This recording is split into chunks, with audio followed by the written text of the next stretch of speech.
Hi guys, before we kick off tonight's episode of the Halftone Effect, I wanted to talk about my latest comic book release, In Purgatory Issue 6, The Sins of the Father. It's currently live on Kickstarter for pre-order.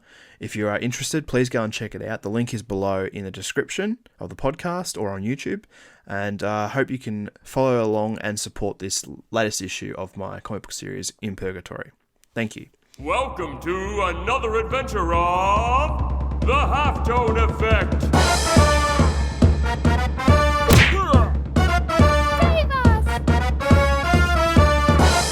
Oh no!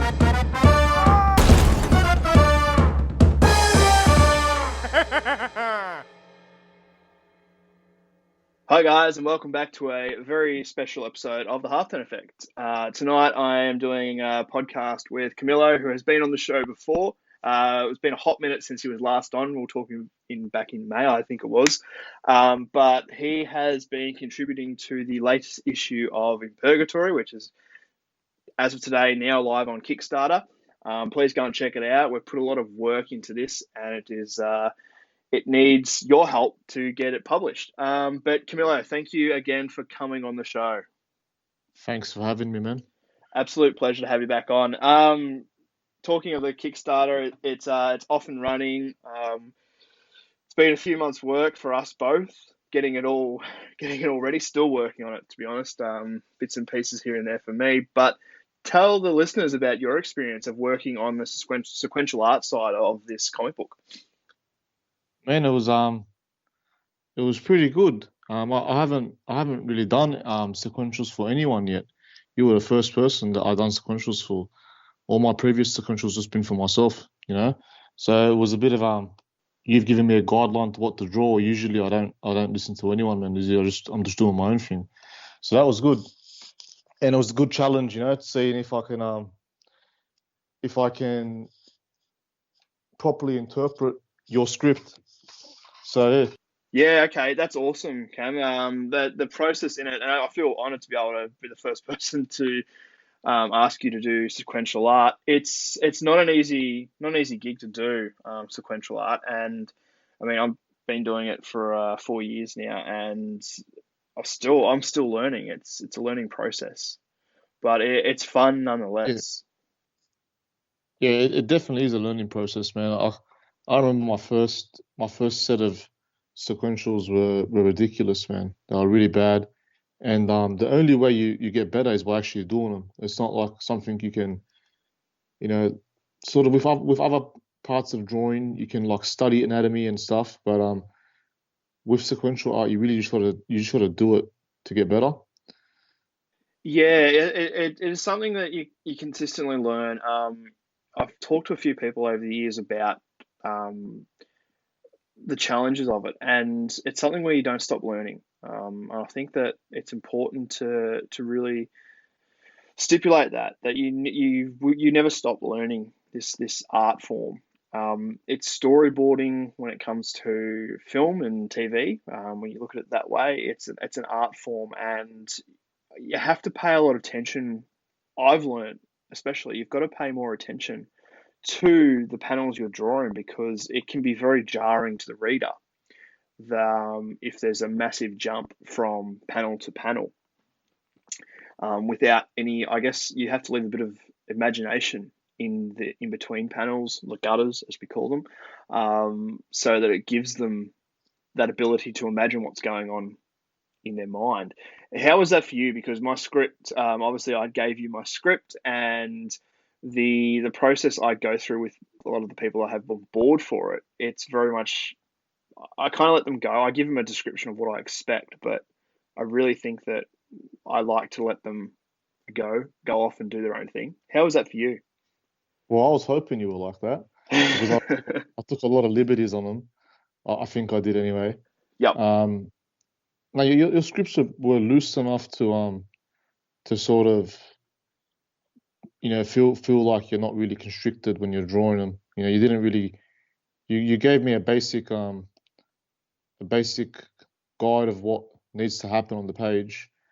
And yeah, I didn't feel restricted or anything by it. But I think I did take a few liberties. Um, but I do that for myself as well. Like sometimes I write my own practice scripts. Yep. and draw them. And when I draw them, I realize that it's really easy to imagine something in your head, but then it's sort of not as easy to draw. So you come up with a different way to tell the story. I think the most liberties I took was for that first page I did with you, the big spoiler page. Yes, yeah, and it definitely shows. And we spoke about this before we started recording, but people who have checked out the Kickstarter, you'll understand that I'm not going to put these other 2 pages in there because there's a lot of stuff going on in the 4 pages that Cam's done. It's a lot going on. It's a backstory that I've been wanting to tell for the past 6 issues, but I've had to wait for the right moment. And the way you've interpreted for when you think back to the script, I think that it's more about the actual characters talking more than descriptiveness in the actual panels. And you had that liberty to really go ahead and do it, and I really do think that it encapsulates what I was imagining when I wrote those sections. But at the same time, I mean, I don't ever want to have to restrict a writer or an artist to do exactly what I see, because sometimes what I might see might not come out on the page. And I've only ever had that happen once or twice since I've been doing this, and it's not a good feeling. I don't think it's really justifies the creator that's working on your project. Yeah, it makes everyone feel crap, man. Like it'll sort of feel like you haven't done a good enough job, Everyone, Yeah. the artist, the writer, everyone. Yeah, exactly. Yeah, and it's a delicate process as well. You don't want to hurt anyone's feelings, but at the same time, you've got to make sure that you can deliver on what you've promised. I think it's fun having you on board for this one, because I pegged this story for you for a while and thought about getting on board for it, because it is, I think, this issue, and you've read the script. It's about Death coming to terms with what his challenges are in the Underrealm, and kind of being told that it basically weighs on his shoulders, and that story is going to really change the outcome of where it goes next. And having that little backstory now being told, without spoiling anything, it's about Death, and how he came to be in the role he is in today. It really does justify what's going on around him in the past 5 issues. So to actually finally, after 6 issues, come to that standpoint, it's actually a really rewarding feeling, and seeing it now is even better. Yeah, this was like a little origin story for him, Well, yeah, and that's the thing. Yeah. yeah, I really liked it, man, because it actually it reminds me of the Silver Surfer's origin.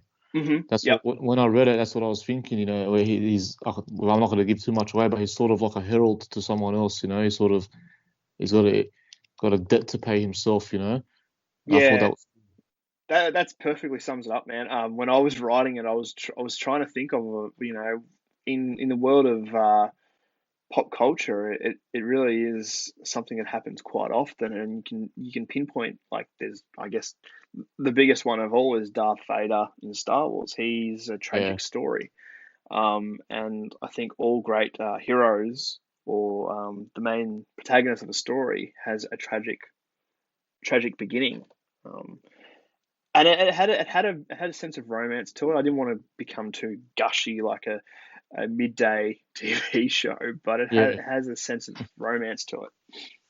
I had just enough, man. It's Yeah, got a well, I bit of mean, everything.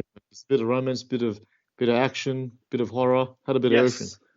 And I think that was the fun part for me, was to see Pestilence and Death, again, not going too deep into it, but come head to head, more aggressively than we've seen them previously. Yeah, yeah. Um, how do you find it, like, being this is your first into the world of doing sequential art? I know you've done it for your own stuff, but how did you find it? Like, obviously you read the first 5 issues and then jumping into the script part. Do you find it kind of jarring? Oh, not really, man. Like, I sort of, I don't know. It's not jarring at all. If it sort of gives me an insight onto how you're imagining things when you're writing your stuff. Yep. You know, Out of my I could, goddamn mind, but yep. yeah, you know, well, no, it wasn't jarring at all.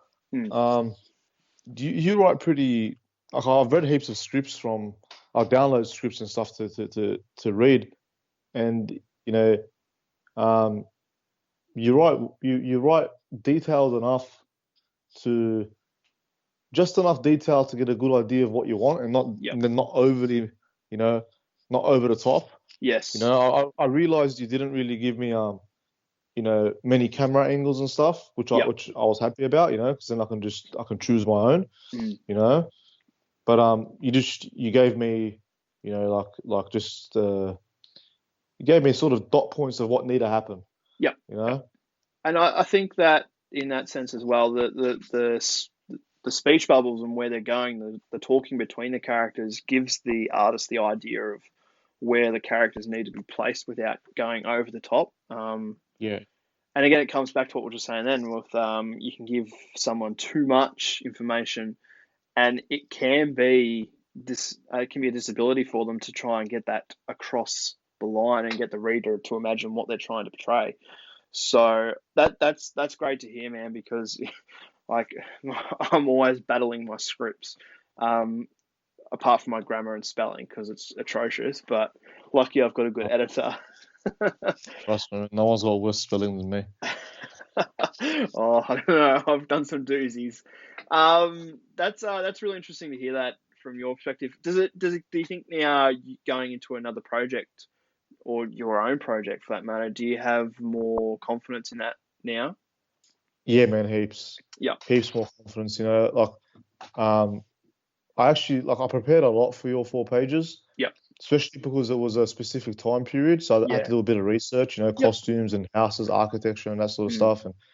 And so I was prepared for it, but then I really didn't feel like I got into a really comfortable groove until I was onto the third page. Mm. You know, like now it gives me more confidence. You know, I look Mm. over the 4 pages and I think they look good, and you Yep. know they sort of they flow well and stuff. So yeah, it gives you confidence, and like, I don't want to sound like I'm using you as a tester. Like that wasn't it, but it gave me a lot of, especially hearing your feedback gave me a lot of Mm. confidence. You know, like Oh, I no, took my sweet ass time doing them as well, and no, not at all, man. And I think that like you'd shown me the pandemic comic that you had done yeah, prior to this, and I'd seen what the potential was that you had to be able to project sequential art. And I honestly, man, like everyone that's come on and done, whether it be a backstory or a time difference in Purgatory, I've always chosen them off the back of knowing what they're capable of and what they can do. Whether they've worked with I guess you call them toys as such, my characters. And having, likes of Matt Kime, Angie Spice, Logan French, Ben Mitchell, and Jackson Caspers come on and work on these characters, I think for me, it's not about holding them tight to my chest and going, "Oh, you can't play with them." It's about giving you guys the freedom to actually have fun with them. And for me as a storyteller, it's exciting to see them come to life. You know, I'm drawing 20 pages myself, and then I've got, on average 3 to 4 pages of a guest artist. That kind of breaks the, I guess, the cycle for me. It breaks it all up. And I think that it's important for me as a creator to be able to have that freedom to move well, around. it's an honor to be asked, man. Yeah, yeah, and I mean, you've had like watching the process that you went through to get the end result. That was fun in itself. Like you were shooting me images of where you're at and how it was all coming together, and that was exciting for me because I hadn't started actually working on. I'd done the script and I had a front cover ready, but I actually hadn't started doing my sequential art yet. So to see you already charging off and doing that was great. And it kind of got me amped up to get in and start getting my pages done. Um, Granted, I'm exhausted from doing them all now. I've only got 3 to go. Well, as we're recording this, I've got 3, but I'm hopefully be finished by the time the campaign launches. Yeah, Man, I only got started early because I knew I was gonna be flat out. Like otherwise I try to like um do a page of I try to limit myself to a page a day. So theoretically I should have taken 4 days to do your stuff. But I had other things on and stuff, and that's why I started so early. I started pretty much as soon as you sent me the script. Yeah, and that's part of the reason why I gave it to you. I knew that you had a lot going on. More recently, for people who are listening and don't realize it, but you had a cover for the latest Teenage Mutant Ninja Turtle series called The Last Yeah, Ronin. yeah, and I I got a mean, cover for issue 2 coming out as well. So holy that's moly, man! yeah. That's So that's that's I was working insane. on that. I'm waiting for my copy. I'm hoping it arrives this week from the guys at Slab City Comics. Yeah, I don't know if it'll arrive this week, man. It's coming from England, so it might take a bit. So it hasn't even I don't know. I actually had one come. I had another comic arrive within a week really. from England last week. Yeah, so I'm kind of hopeful. I'm keeping an eye on my tracking number. I'm fingers crossed I can get it because I'm actually really excited to read the story. Um, and plus you've been able to do a cover for it, which is huge. Again, another Teenage Mutant Ninja Turtle comic, which is awesome, and you're going on to do a third one. So Yeah, that's huge, man. That's huge. I feel like I'm kind of capturing your art before it just explodes because it just feels like you've got in the last year to 2 years, you're just getting more and more coming into you.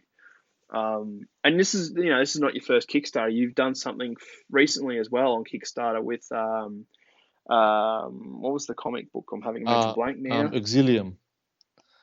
That's it. Yeah, Yeah, with Ben, yeah, and that was a massive campaign that Ben kicked off and um, fortunately got it funded, which is awesome. yeah, yeah. He. I knew he'd get it funded, man. I think he got funded in the first week or so. Yeah, But yeah, yeah, that was fun one to do as well because he got me to do a ink wash cover for that.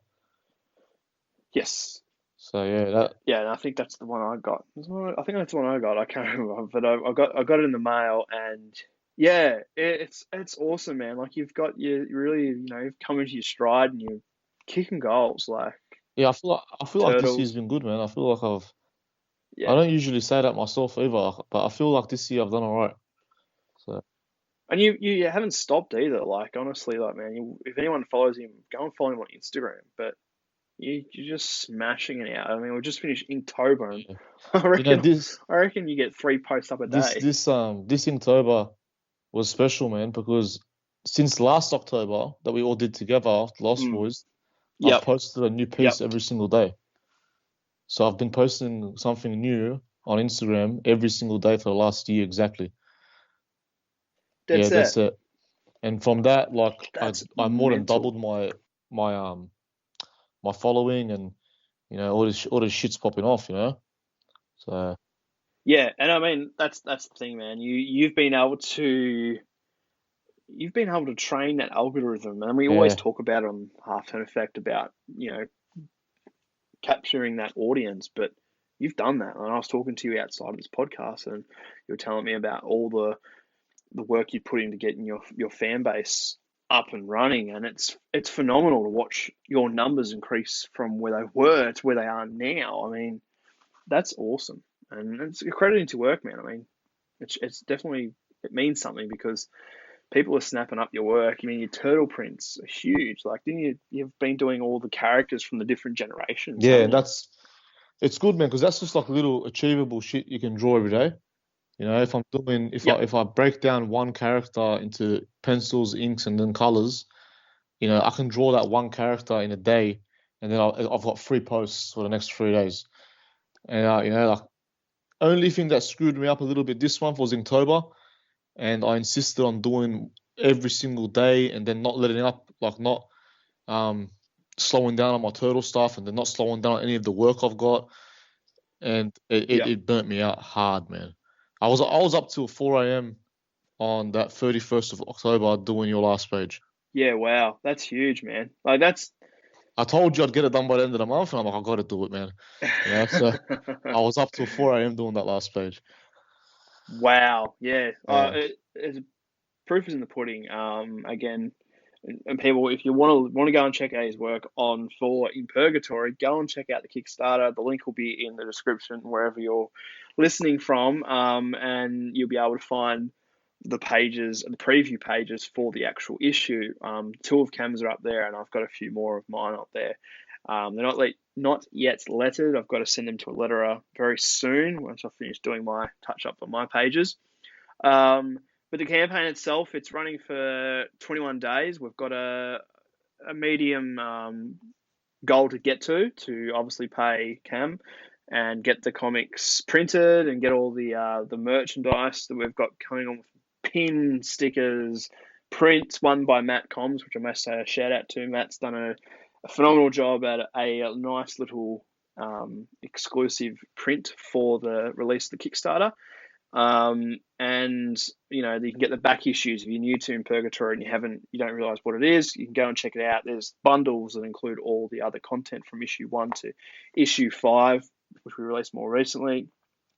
And sketch covers. It's been a big process to get all this ready, and thankfully we're there. This is the final release for 2020, which has been an interesting year to say the least, hasn't it, Cam? Yeah, man, it's been a challenging one, but Yeah. it's been good, man. I think somehow I think like we've all done really well this year, despite this coronavirus and stuff. If you've done 4 issues of this, would you have done 4 issues of this if there was no lockdowns? If there wasn't I don't know. It's kind of hard because it's there's been no conventions, Yeah, exactly. and I haven't been drawn between doing fan art for the booths and for the sales, but I've been able to stay at home and spend more time with my family and work on In Purgatory and other projects. So Yeah, I don't reckon I wouldn't have gotten 4 out, to be honest. I reckon I've been lucky to get 3. yeah, And it's kind of changed the way that we do things as well. Yeah, definitely. I mean, last weekend I did a virtual convention, which was something I'd never done before, and that was a whole different experience. It was great. It was a really fun experience, and it'll be interesting to see when it goes live what it's actually like for sales and for the response that it gets back for it. Yeah, But it could be a shift in how we do things too. most likely, man. Who knows when we'll get cons again? Yeah, exactly. But yeah, it's been a very different year for me, especially I've done minimal amount of fan art and mostly focused on creating stories and comics. And this is only the beginning, I think, for a lot of us in the way we do things. You yourself, you just said then you've got another cover on the way for TMNT. And I can say right now, once people see your sequential art, I really hope that people take you up on more projects. I know I'd like to get you back for something else that's in the pipeline. Nice. Depending on how much work you've got going on, I know you are busy at the moment, which is I very just exciting. Yeah, yeah, it is, man. I've got a lot of work on. This one's going Yep. to be another hard one, but Mm. I've got. Yeah, I mean, you're dedicated, man. You're definitely pumping out the work, and it is evident in your social media output. Yeah, thanks, man. But yeah, it is exciting, guys. It's awesome. Look, go and check out Cam's work. He is killing it. Again, after we were saying at the start, you were here in May, and we were talking then, and now we're was it November? November. Yeah, And we've got issue 6 nearly ready, and you've done the sequential art in 4 of the pages, and it just blew my mind when I saw it, man. I was expecting great things, but just above and beyond what I was looking for. And we've got something else in the pipeline for In Purgatory coming up soon. We can't talk about that too much, but for anyone who is familiar with what we do with the other stuff for In Purgatory, will be aware of what's going to happen. But we'll talk about that at a later date. But we thought we'd just catch up tonight and just talk about issue 5, the Kickstarter. Get Cam on to talk about his perspective of my writing and my scripts and how he was doing that work. Again, guys, go and check out our Kickstarter. It's running right now. It started today. It's on Kickstarter. There is a heap of stuff you can back towards. We're looking to get it funded. printed, pay the artist, get the merch made, get it out to everyone to read. It is an exciting issue. It's going to be something that you're going to want to see more of, I hope, in the future. There will be more issues coming out. But yeah, thanks again for listening, guys. Cam, thanks again for coming on. It's always a pleasure having you on. Thanks for having me, bro. Thanks for having me. And we'll be back again next week with another issue of The Halftone Effect. Hi, this is Mal from Impact Comics in Canberra. You can find us online at impactcomics.com.au. You can find us on Instagram at Impact Comics, on Twitter at Impact Comics, or on Facebook Impact Comics Canberra. And I've just found you listening to The Halftone Effect.